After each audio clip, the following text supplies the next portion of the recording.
Цагдаа дотоодын цэргийн байгууллагын онцлог ажил арга хэмжээ, цаашид хэрэгжүүлэх үйл ажиллагааны талаар. Цагдаа дотоодын цэргийн байгууллагын стратеги бодлого. Монгол Улсын үндсэн хуулийн 11-р зүйлд үндэсний аюулгүй байдал нийгмийн дэг журмыг хангах нь төрийн үүрэг мөн гэж тодорхойлсныг баримтлан цагдаа дотоодын цэргийн байгууллага нь амар тайван аюулгүй нийгмийг бэхжүүлэх зорилгоор Монгол Улсын урт хугацааны хөгжлийн бодлого Алсын хараа 2050, засгийн газрын үйл ажиллагааны 2024-өөс 2028 оны хөтөлбөр төлөвлөгөө Монгол Улсыг 2026-аас 2030 онд хөгжүүлэх үндсэн 5 чиглэлд үндэсний болон салбарын үр дүнг тодорхойлж түүнд цагдаагийн байгууллагаас оруулах хувь нэмэр Алсын хараа эрхэм зорилго үндэт зүйлээ уялдуулан шинжлэлийн бодлого төлөвлөлтөө боловсруулан ажиллаж байна. Засгийн газрын 2025 оны 52 дугаар тогтоолоор засгийн газрын агентлагийн үйл ажиллагааны стратеги зохион байгуулалтын бүтцийн өөрчлөлтийн хөтөлбөрийн загварыг шинжлэн баталсантай холбогдуулан цагдаагийн байгууллагын үйл ажиллагааны стратеги зохион байгуулалтын бүтцийн хөтөлбөрийг гэмт хэрэгтэй тэмцэх нийтийн хэв журам хамгаалах дэмжлэг үзүүлэх чиг үүргийг хэрэгжүүлэх цагдаа дотоодын цэргийн байгууллагын хэмжээнд хэрэгжүүлсэн процессын дахин инженерчлэлийн санал дүгнэлтэд тулгуурлан боловсруулж хууль зүйн дотоод хэргийн сайдын 2025 оны А-дороо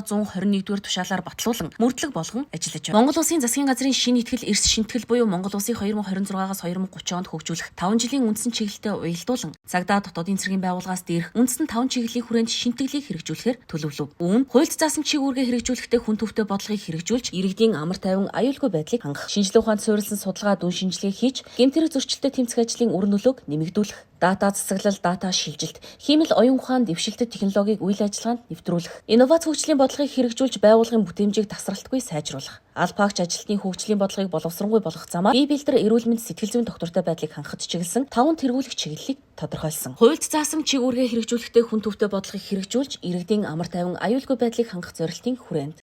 цагдаа дотоодын цэргийн байгууллагад хүн төвтэй төрийн бодлогыг үр дүнтэй хэрэгжүүлэхэд дараах хэд хэдэн төрлийн үйлчилгээний чанар стандартыг дээшлүүлэх хэрэгцээ шаардлага үүсэж байна. Үүнд цагдаагийн байгууллага иргэдээс ирүүлсэн дуудлага мэдээллийг түргэн шуурхаа шийдвэрлэх, гэмт хэрэг зөрчил гомдол мэдээллийн шийдвэрлэлтийг нэмэгдүүлэх, мөрдөн шалгах ажиллагааны явцад хохирол нөхөн төлөвлөлтийн хувь хэмжээг ахиулах, иргэн хуулийн этгээдэд олгож буй зөвшөөрөл үйлчилгээний чанар стандартыг нэмэгдүүлэх зэрэг үйл ажиллагааг олон шат дамжлаггүй, цахим суурьтай, нээлттэй ил тод явуулах хэрэгцээ шаардлагатай байна. Цагдаагийн байгууллага хоногт 4500, жилд 1,642,500 орчим дуудлага мэдээллийг бүртгэн авч шийдвэрлэдэг бөгөөд иргэн хуулийн этгээдээс ирүүлсэн гэмт хэрэг зөрчлийн дуудлага мэдээлэлд түргэн шуурхаа очиж иргэн хуулийн этгээдийн эрхийг хангах, цагдаагийн үйлчлэгийг иргэдэд ойртуулах зорилгоор нутаг дэвсгэрийн цагдаагийн газрын 100 чиглэлд авто эргүүлийг ажиллуулж дуудлага мэдээлэлд очих дундаж хугацааг багасгаж түргэн шуурхаа очиж шийдвэрлэх чиглэлээр бодлого барин ажиллаж байна. Цагдаагийн байгууллага 2025 оны эхний 10 сарын байдлаар иргэн хуулийн этгээдээс гэмт хэрэг зөрчлийн шинжтэй 263,465 гомдол мэдээлэл хүлээн авч шалгасны 94,415 гэмт хэргийн шинжтэй 158,241 зөрчлийн шинжтэй гомдол мэдээллийг шийдвэрлсэн. Улсын хэмжээнд нийт 3,788,710 зөрчил шалгаж 3,775,424 зөрчлийг шийдвэрлсэн нь өмнөх оны мөн үетэй харьцуулахад 30.7% өссөн үзүүлэлттэй байна. Сүүлийн 5 жилийн хугацаанд залилах гэмт хэргийн улмаас иргэд аж ахуй нэгжид 4 их найд 444 тэрбум төгрөгийн хохирол учирч үүнээс мөрдөн шалгах ажиллагааны шатанд 2 их найд 465 тэрбум төгрөгийг нөхөн төлөвлөж 300 тэрбум төгрөгийн үнэ бүхий эд хөрөнгийг прокурорын зөвшөөрлөөр битүүмжлэн гэмт хэргийн улмаас учирсан 18.1 тэрбум төгрөгийн хохирлыг дансанд нь зарцаалт хийж 5.8 тэрбум төгрөгийн хохирлыг нөхөн төлөвлөж мөрөөдө тоглоом үйлдэхэд ашигласан 662 иргэний 3138 дансанд төвлөрсөн 5.1 тэрбум төгрөгийг хязгаарлан 8114 домен хаягийг хандах эрхийг хязгаарлуулсан. Энэ оны эхний 10 сарын байдлаар улсын хэмжээнд нийт 286 удаагийн чагсаалт цуглаан суулт эсэргүүцлийн арга хэмжээ зохион байгуулагдсанаас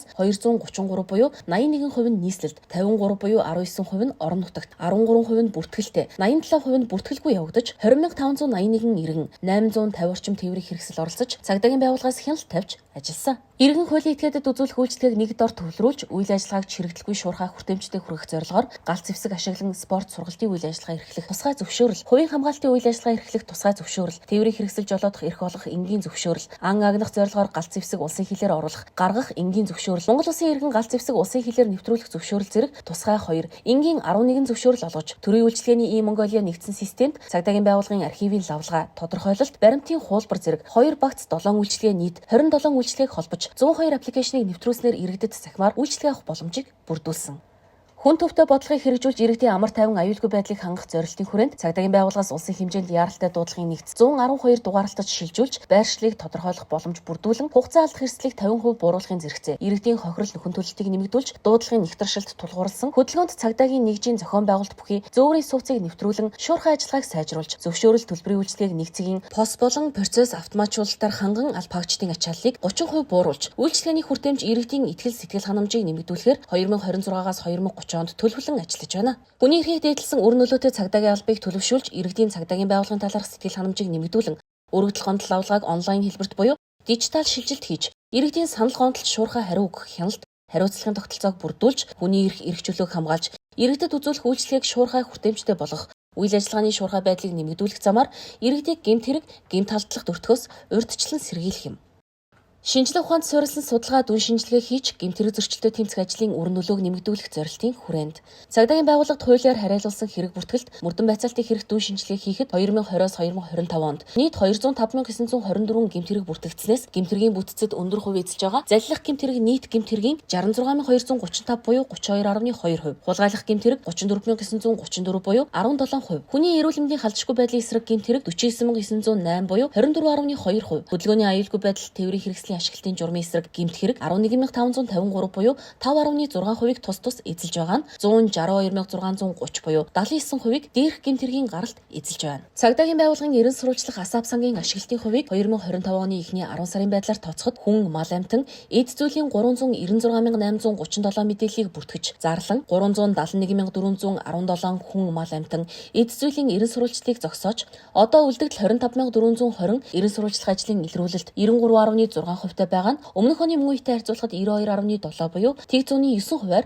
өссөн үзүүлэлттэй байна. Цагдаа дотоодын цэргийн байгууллагын хэмжээнд гэмт хэрэг зөрчилдөд тэмцэх урьдчилан сэргийлэх чиглэлээр ерөн сурвалжлалт, гомдол мэдээлэл бүртгэх илрүүлэлт шийдвэрлэлт, дуудлага мэдээлэл, камерын хяналт, зөрчлийн хяналтын самбар, жолоодох эрхийн мэдээлэл, сонгуулийн бүртгэлийн програм, хүүхдийн бүртгэлийн хяналтын самбар, гэр бүлийн хүчирхийлэл, хүүхэд хамгаалал, тархац, давтамжит дуудлага гэх мэт 22 төрлийн дашборд, 30 десктоп програм хангамж, 37 веб програм хангамж, 7 гадаад хамталтай цахим хуудас, 4 мобайл аппликейшнийг хөгжүүлэн ашиглаж байна. Байгууллагын үйл ажиллагаанд дата анализ хийх, дашборд боловсруулан үйл ажиллагаанд ашиглах, датанд суурилсан шийдвэр гаргах, гэмт хэрэг мөрдөн шалах, илрүүлэх, таслан зогсоох, урьдчилан сэргийлэх ажлыг нэмэгдүүлэх зорилт дэвшүүлэн ажиллаж байна. Энэ онд засгийн газрын хяналт хэрэгжүүлэх газартай хамтран цагдаагийн байгууллагын бүтэц чиг үүргийг оновчтой болгох, иргэдэд үзүүлж буй үйлчлэгээний чанар хүртээмж, бүтээмжийг нэмэгдүүлэх, хүний эрхийг хамгаалах, зөрчигдсөн эрхийг сэргээх, эрүүшүүлдээс ангид байх, шуурхай байдлыг хангах зорилгоор цагдаагийн байгууллагын үйл ажиллагаанд процессын дахин инженерчлэлийг үе шаттай хэрэгжүүлж, цагдаа дотоодын цэргийн байгууллагын үйл ажиллагааг зохицуулсан нийт 646 хууль тогтоомж, эрх зүйн актаас нийт 102 асуудал, 2354 эрсдлийг тодорхойлон, тайланд тусгасан 74 санал зөвлөмжийн хэрэгжилтийг ханган ажиллаж байна. Цаашид цагдаа дотоодын цэргийн байгууллагын хэмжээнд дата засаглал, датад суурилсан шийдвэр гаргалтыг хэрэгжүүлж, дата бүртгэлийн сан үүсгэх, үнэн бодит мэдээллийг бүх төрлийн их сурвалжаас цуглуулж, цогц өгөгдлийн сангийн дэд бүтэц бий болох ажлыг зохион байгуулснаар байгууллагын чиг үүргийн онцлог тохирсон дашборд боловсруулах, бүрдүүлсэн дата мэдээлэлд үндэслэн статистик, хямрологийн арга техник ашиглан